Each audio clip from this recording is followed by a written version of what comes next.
So I was just the sell the sizzle, come into the tent, Yep. greatest show on earth kind of guy.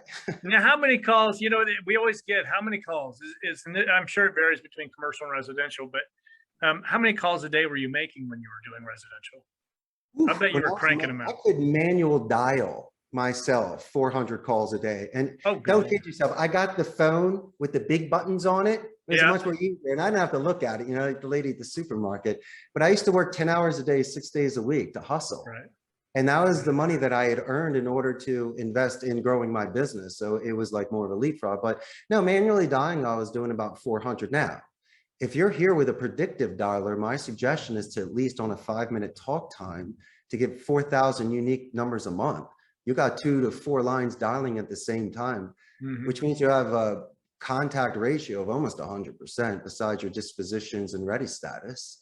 Yeah. And so it's like a batting cage. It's one call after another. And unless you've worked at a call center, you might not have that sort of endurance. And my suggestions for a real estate company is to have a specialist making these calls for you, like a Squire or a Page, and setting up the night for the win.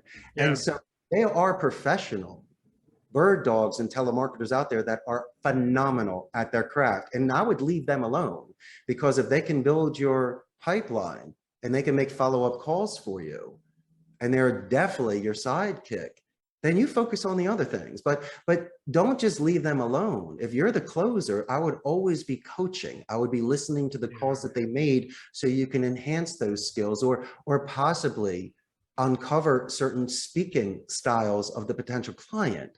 So you can prepare your rhetoric, you can prepare your approach, or even if the best case scenario comes, you uncover a gem where you're going to anchor immediately with that individual and do some research on it and just, bring the present. And Yeah, it's finding those people and making sure we have a